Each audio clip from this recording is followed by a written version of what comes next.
There you go. Hey, you got enough hair right here. Just clip it there.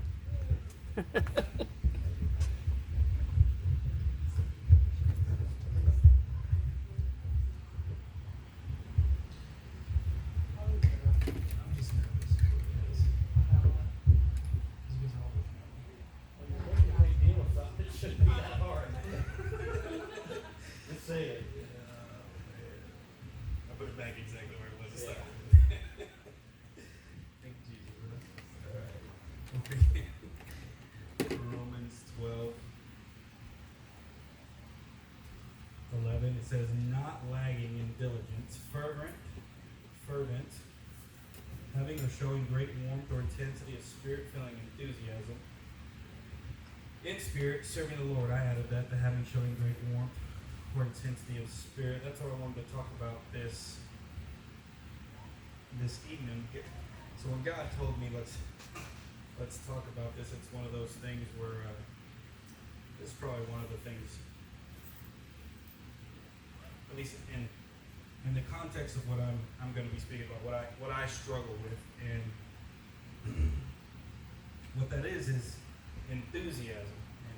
So I'm going to break down this verse one more time. It says, never lagging, I'm using a different version now, never lagging behind in diligence. Diligence is careful and persistent work of effort. Glowing in the spirit, aglow is the word that they use. Huh? 11.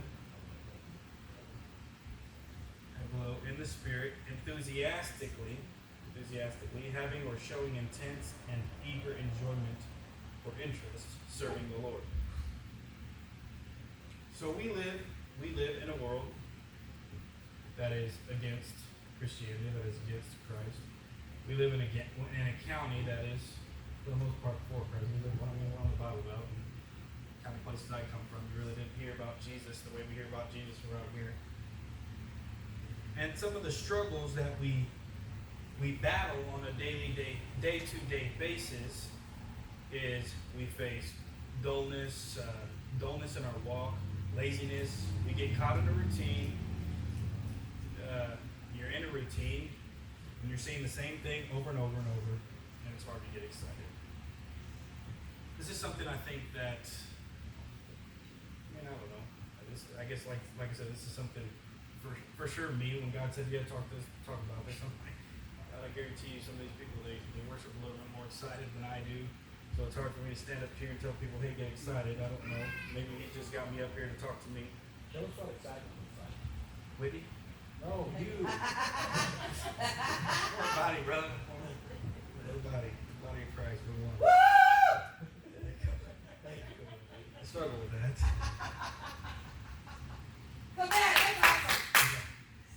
Not lagging in diligence, fervent in spirit, serving the Lord.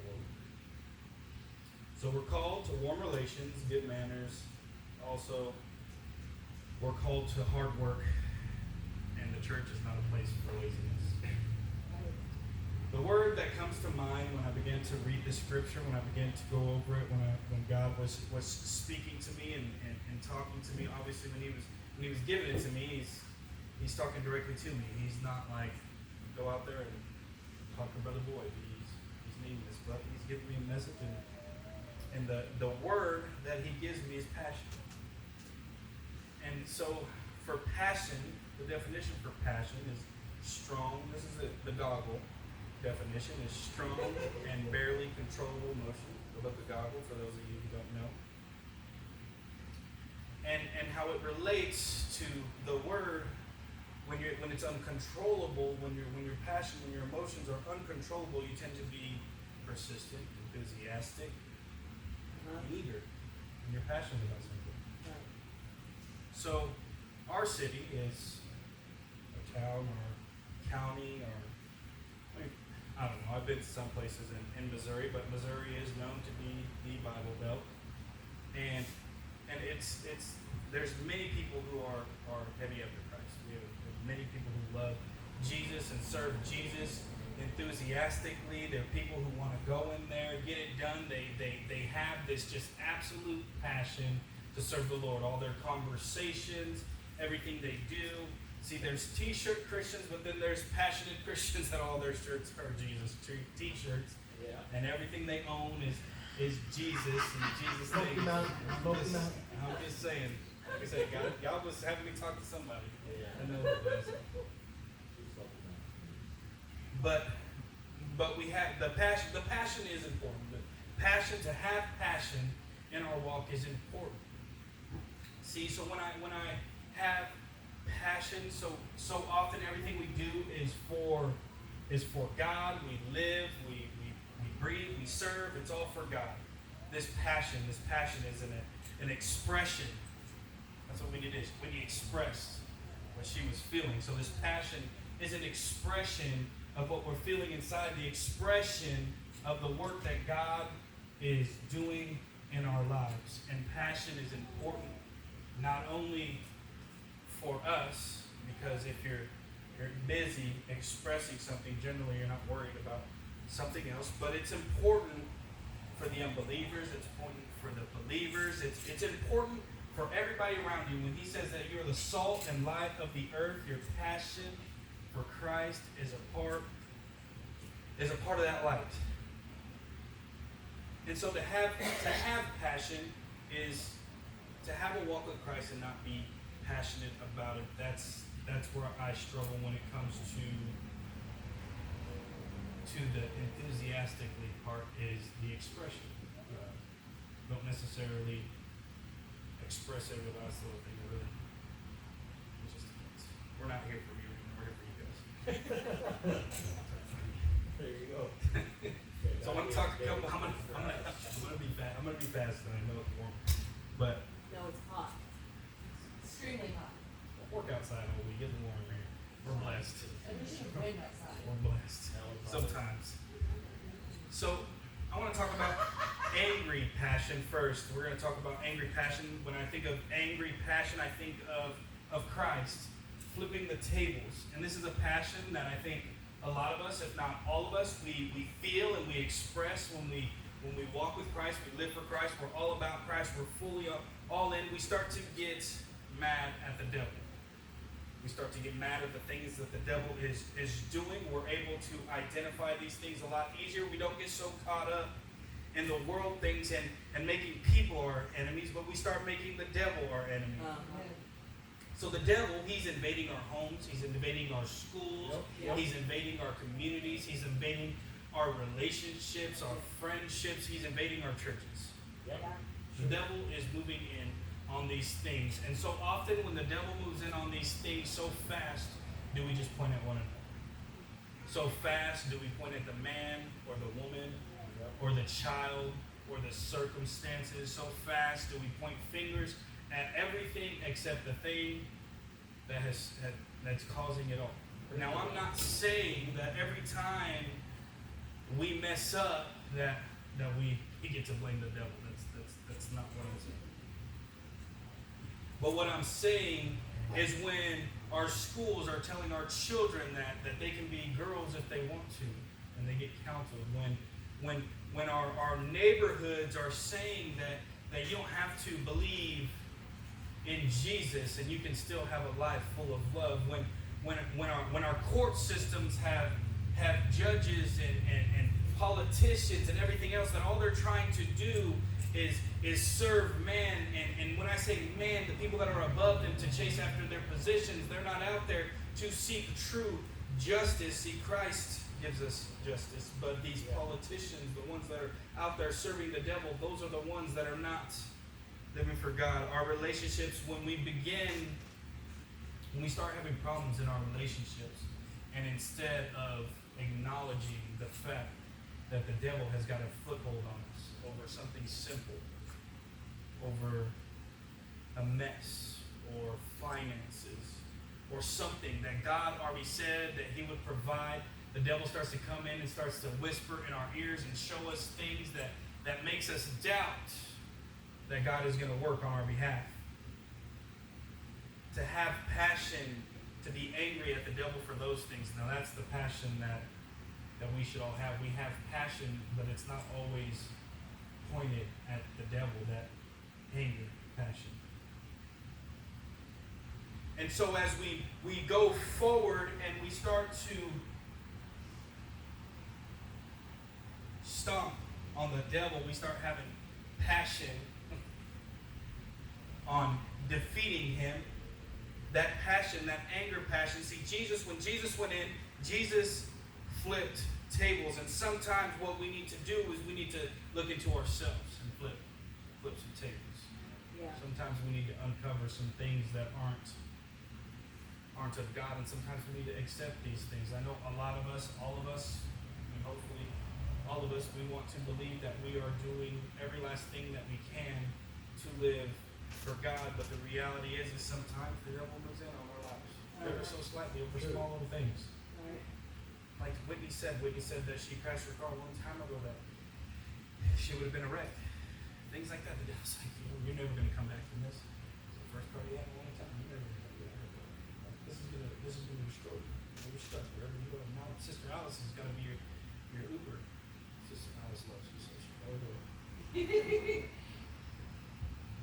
But we begin to flip the tables. We begin to flip our own tables, and we begin to point our anger at the devil. And when we start pointing the anger at the devil, we start to obey God. Resist the devil, and he shall flee. We begin to pray when our schools start getting invaded by these things. We begin to pray for our leaders. When our neighborhoods start telling us these things, we begin to pray for our neighbors, and we begin to go out and live for God enthusiastically.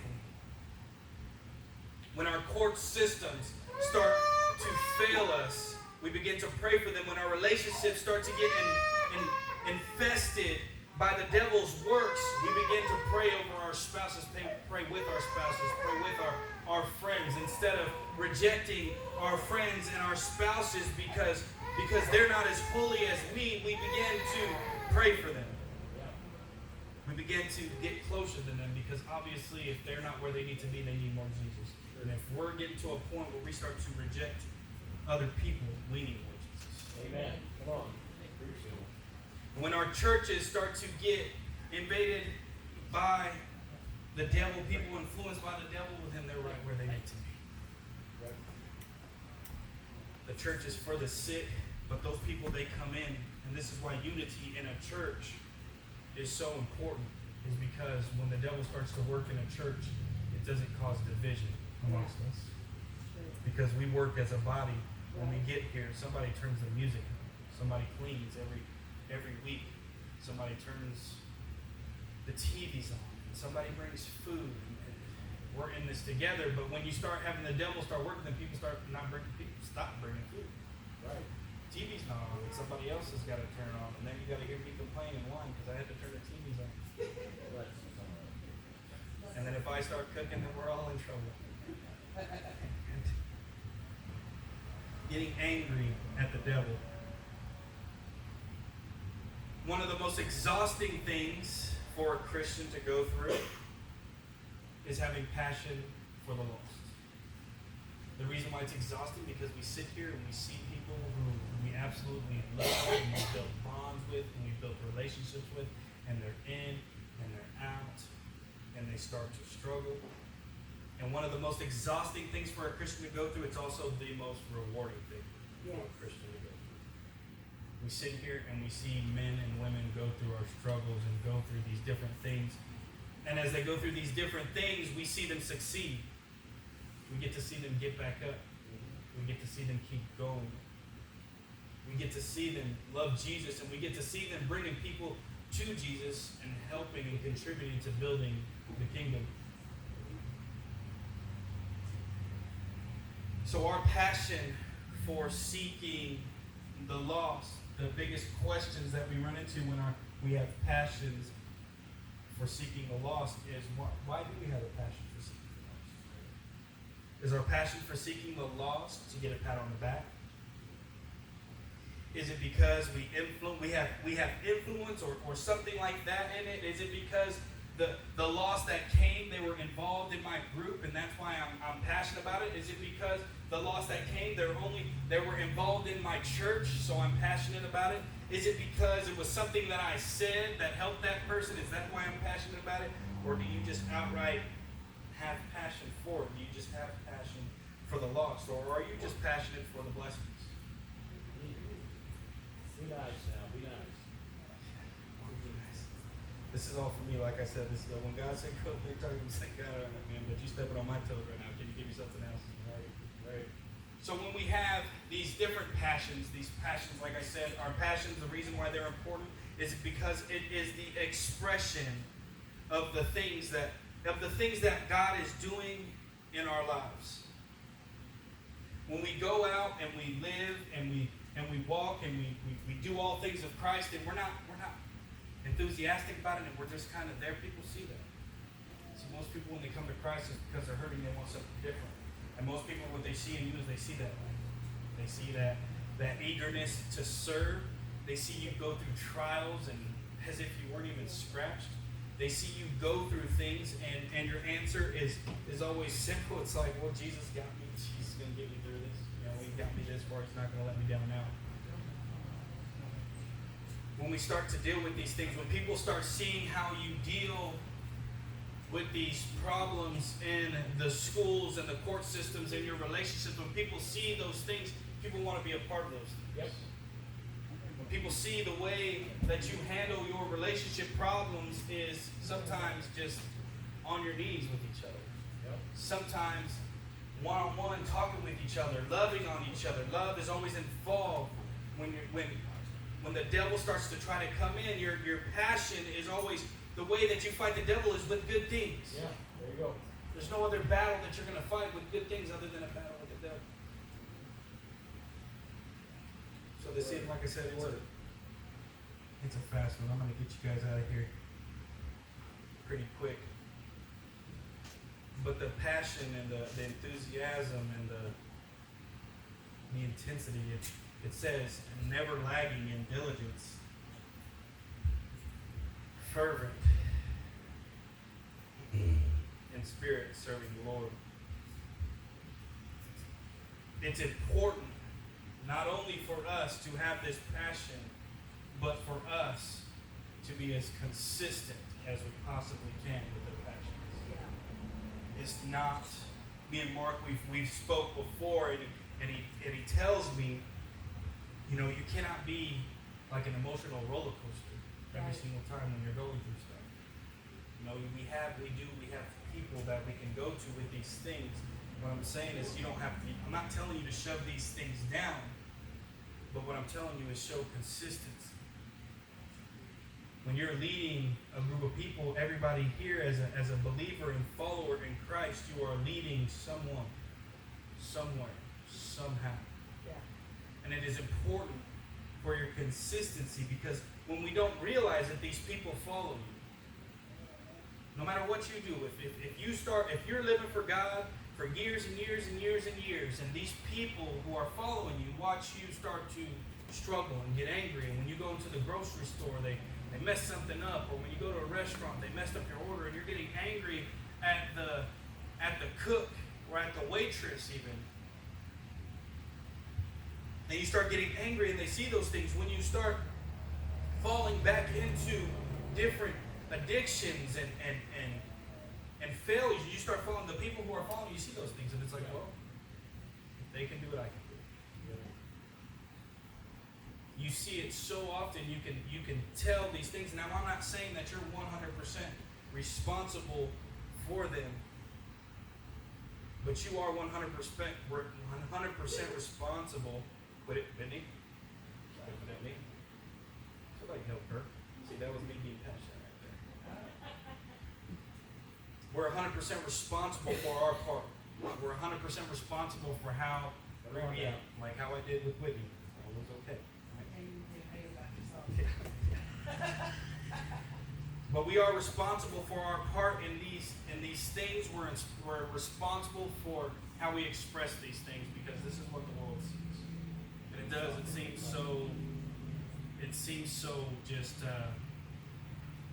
basic. But honestly, a lot of the things when it comes to serving the Lord, this is something that I've witnessed is when you first start coming to God, all the answers and responses you get for all of your problems are very basic answers. Then you get to the middle, and you're breaking it down, and you're giving them all these applications and all these things, and well, then you start going to people who've been in church their whole life, and the answers become basic again. It's like, this is where we got to get to. It's like, well, give it to God. I haven't prayed about it yet. The reality of it is those are the answers, the basic things, and having passion consistently, lagging not in diligence, being persistent in how we serve God. When you go and you seek the lost, and you're moaning and groaning and in a mood because you have to get up out of bed, people aren't going to want to be around you. Right. But when you go and serve people, and you go into the people who ain't listen to you ever, but you're still going, if you're going and you go to them with a smile and they still not listen to you, they'll keep coming back, and sooner or later something's going to happen. God will make them move. Sure. Right. Right. See, we love God so much, and we live for God, and sometimes, see, when people are disobedient, God will make a move in their life because we are obedient. Right. Sometimes that's what we pray for. We just pray, God, break that person. That's why it's always important. Marcus said it, that at least one person praying for you. It's always at least one person praying for you. And if there's not, then you got to be that one person for that person. Always pray. This evening I don't have a whole lot, man. God's blessed us a lot, honestly, this week. He gave me this, but he just kind of really he opened up my eyes. He opened up my eyes to some things that I often forget about. But you know where we've come from, where we are today, in the last year, and I'll speak about it probably every 6 months for the rest of till I die, because it was awesome. This is probably a little bit off subject, but it's what I've thought about all week long, and it's given me some passion. I mean, we had some baptisms this week and everything, and it just, I mean, where we were almost a year and a half now. Crazy. It is. We didn't even have water. Jesus, we got water now. When it gets a little hot, people start rhyming. I guess we got water. No, it is hot in here. You want to preach next? But it's awesome where God has taken us today, and if you are struggling with your passion, everybody here has pretty much been here for a while now, except for Mark, I guess. He's new. Everybody's been here for a while. Welcome. We love you. And we've all got to see the amazing, the miracles that have happened over and over. And we're by far the biggest church, not the biggest church. We are not the biggest church, but man, we have some big miracles here. Yes, we Some do. crazy things have happened over the last year and a half, Yep. and it's very easy to get not have the enthusiasm, because the reality of it is when you're in a big crowd and you get to be a part of those big crowds, the reality of it is it's like going to a stock pond. You know, you fish, and it's always nice catching fish, and it's always good to catch fish. And when you're out here and you don't know where the fish are sometimes, and you're trying to get things done, and it's difficult, but you have a eagerness for it. But God keeps delivering them to us. He's given us a handful of Caleb for sure. Amen. But he's blessed us, and it's just been awesome. We've gone through some things in this church to the point where it's literally like a family. You have your ups and downs with your family. Yeah. You know, and we've been blessed to be able to go through those things together and still be together. Right. There's a lot of things that have happened that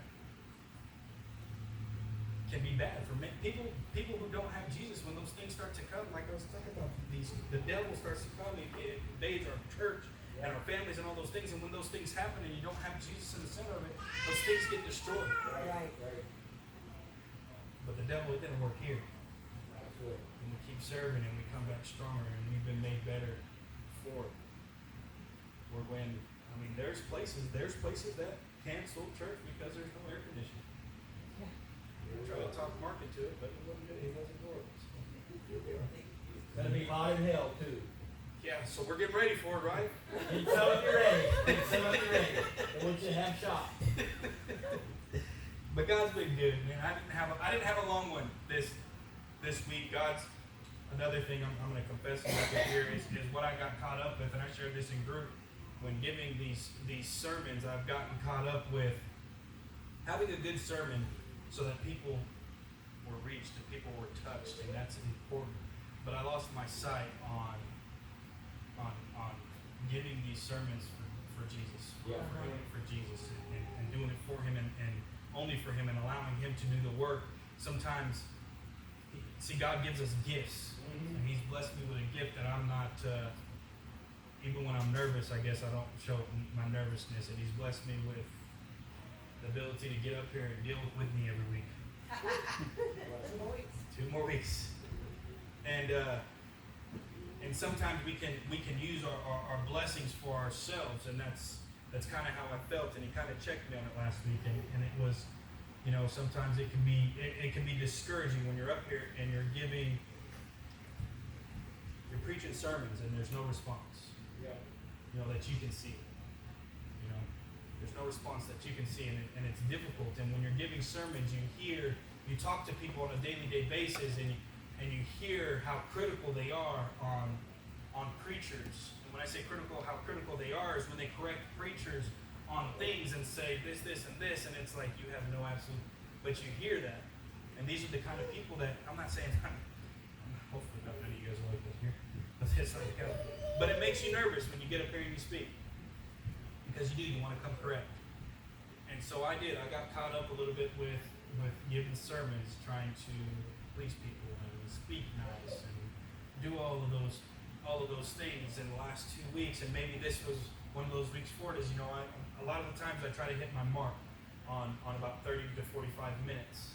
And in the last 2 weeks, I finally told God, I said, okay, I'll stop doing that. And I went back to just study. And in the process of going back to just studying, I come up here and now it's like passion.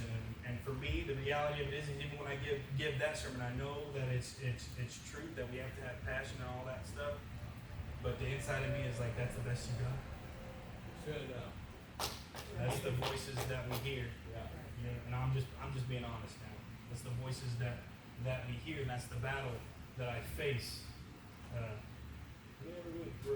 And I finally just was like, all right, God, I'm done with that. I'm going to go back because I enjoy studying. I enjoy studying the Word, and it got to the point where it was difficult to enjoy it because I wasn't doing it for the right reason. I was chasing something that I shouldn't have been chasing. That's the reality of it. Sure, thank you. And so that's, for the most part, what I got. I'm done telling on myself. You guys can tell on other people. So, Matt, Yes. I want to say something. Yes. So I was thinking about what you were saying, and a Christian and their passion, and what the Word says about passion, and sometimes we say, well, what does that look like in the life of a Christian? Is it being exuberant when they preach? Is it going crazy, or as they constantly are driving people crazy talking about Jesus? And I feel like the Lord gave me a good comparison is to look at a mama. A good mama is passionate. As Christians, we're supposed to be passionate. But as Christians, we get tired. As Christians, we have bad days. We have real life happens. We have frustrations. As Christians, you look at the life of a mama. A mama becomes exhausted. There are days that she's like, somebody fix to take the kids. I cannot do this today. But you let one person try to touch their kids with their hands or their mouth, and she'll go mama bear on you too quick to count. That's her passion. You don't touch what she's passionate about. And as Christians, you don't touch my Jesus. There's a lot of things I'll put up out of you. You don't touch my husband, and you don't touch my Jesus. Those are two things. I will flat just not like you. I just will not like you. And I'll be done with you. And I can be done with you. I'll forgive you. But I can be done with you if you touch my Jesus or my husband. That's how we are. That's how we should be as Christians. You don't touch my Jesus. And I may get tired. I may go through slumps where I'm like, oh, I'm going to tell you tonight. I just went this morning. I even prayed before church this morning. I mean, and I go do my time again tonight. But all you gotta Sound like do she's is, going to prison. Sound like she's going to prison. but let me get in his presence, Yeah. and that passion clicks on. You know what I mean? I'm human. I am absolutely human. But I love to be